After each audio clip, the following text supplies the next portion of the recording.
in Mission Impossible Dead Reckoning Part 1, long-awaited secrets about Ethan Hunt's backstory and his journey into the IMF are unveiled on this high-octane blockbuster, serving as the seventh installment in Tom Cruise's Mission Impossible series, has already garnered widespread acclaim from critics and fans alike. Delving into one of the saga's most intimate narratives to date, the movie sets the stage for an extensive espionage adventure while exploring Ethan, his INF team, and their core beliefs in light of the monumental dangers they confront. The film is set to be succeeded by its sequel in 2024.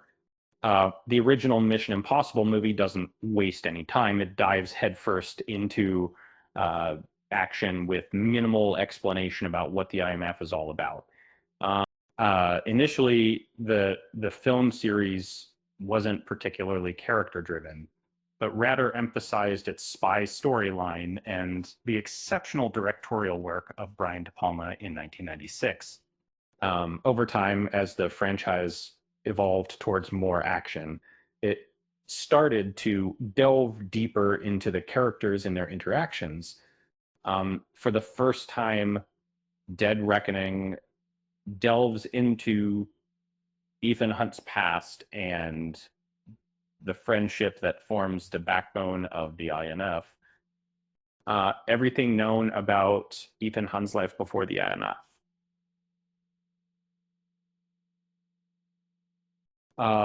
Ethan's file is shown in Mission Impossible 6.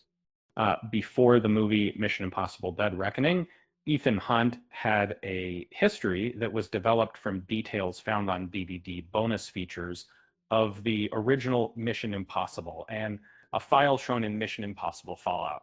The novel adaptation of the 1996 film also provides additional insights into Hunt's past. While some of the information from the book and BBB extras has been revised due to the events of Dead Reckoning, the details from the Fallout file remain valid as they are consistent with Dead Reckoning. And the film is directed by Christopher McQuarrie, who did not contradict them.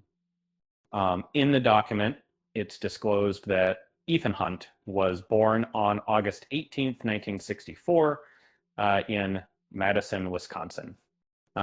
This means he is 2 years younger than the actor Tom Cruise.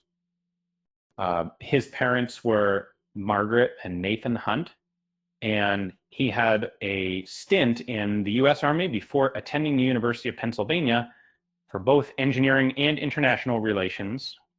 The file mentions that Ethan Hunt was recruited for the IMF by Colonel Briggs, a character from the TV series Mission Impossible, who established the Impossible Missions Force.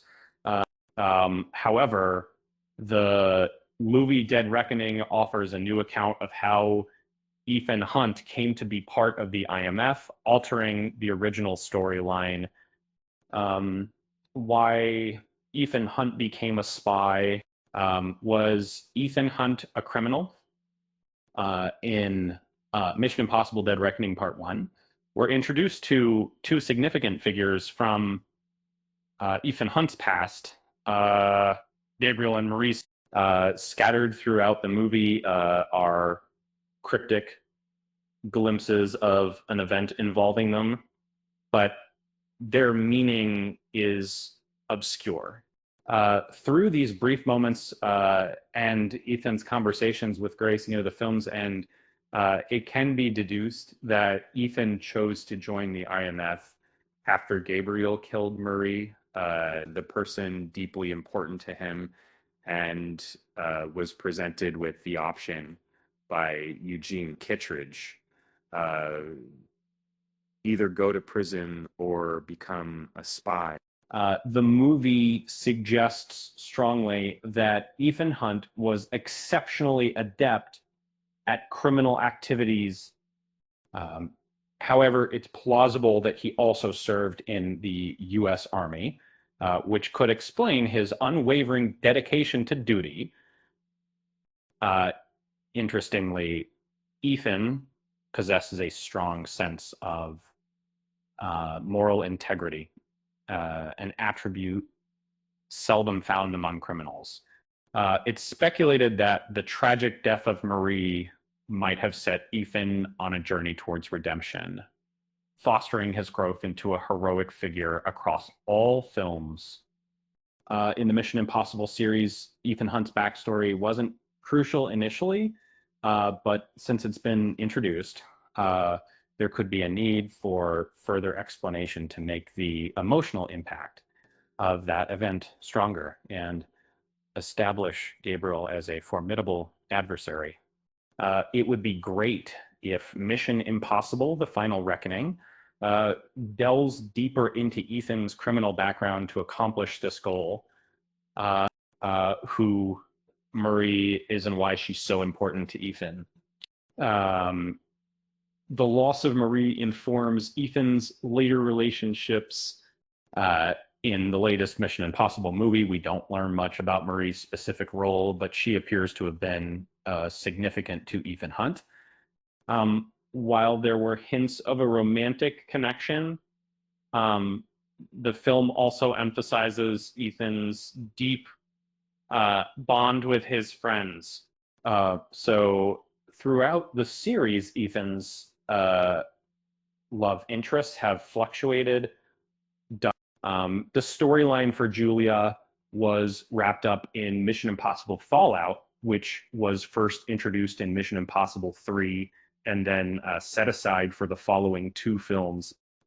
In the first part of Dead Reckoning, the intriguing dynamic between Ethan and Ilsa sparked questions about their romantic involvement. Director Christopher McQuarrie addressed these queries regarding Mission Impossible's Hunt's love life.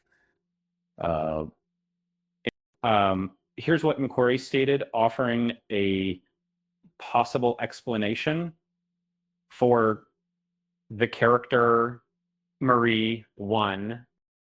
Instead of brought up, you could say sparked or raised, okay?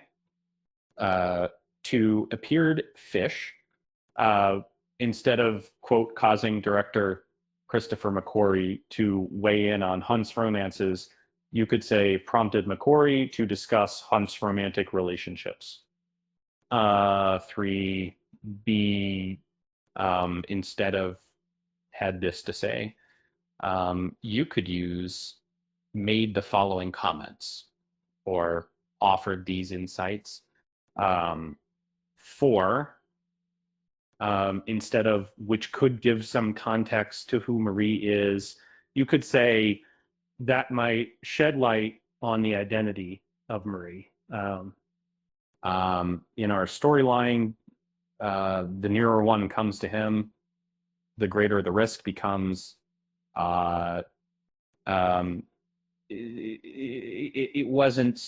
It's so unmade for us that I didn't intend to develop a conventional. Once their relationship reaches its climax, it effectively ends. The director chose not to depict Ilsa and Ethan in a conventional love story, possibly because Ethan's past relationships with Marie and Julia didn't turn out well. And if Marie was indeed Ethan's romantic partner, her death and his inability to find happiness with Julia could explain why Ethan seems reluctant to engage in another romance. When Ethan Hunt joined the IMF, Ethan was a young agent in the first movie. In the storyline of Dead Reckoning Part 1, an event involving Gabriel and Marie transpired 3 decades ago, placing it in 1993 if the narrative is set in the present. The events depicted in the 1996 Mission Impossible movie seem to occur shortly after Ethan Hunt joined the IMF. The plot of Mission Impossible 3 implies that there's a training process to become part of this elite spy organization, which might account for the time gap before Impossible Final Reckoning. In the first movie, it's possible Ethan had been preparing for his role for several years prior. This training period would also account for the 1 year gap between Mission Impossible Dead Reckoning and its sequel, Since Grace. The new IMF operative needs time to get ready for her next assignment. And similarly, Luther will need time to locate the entity, allowing Ethan to collect information about the keyhole's whereabouts. One point that can't be disputed, Ethan has been a long-serving member of the IMF, and his continued dedication is truly remarkable.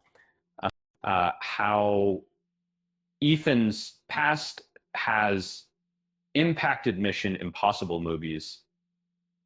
Ethan's parents played a role early on.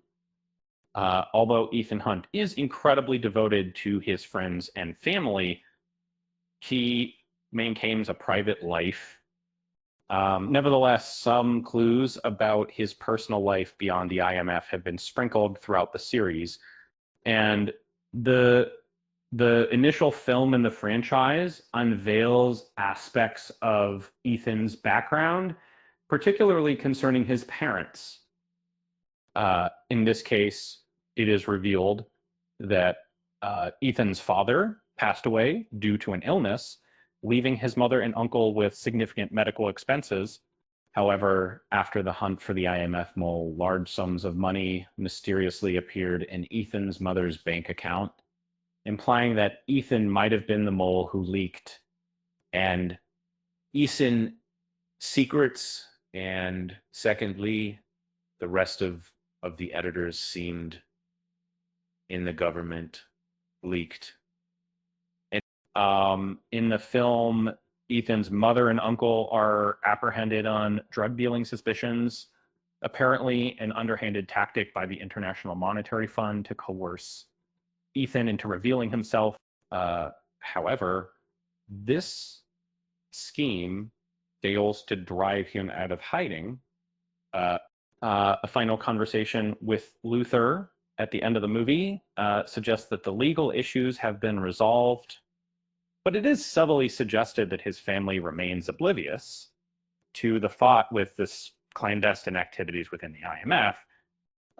In the ongoing Mission Impossible series, while the narrative primarily revolves around Gabriel and is set to conclude in Mission Impossible: The Final Reckoning, the backstory of Ethan and Hunt prior to his days with the IMF has not been heavily emphasized in the storylines.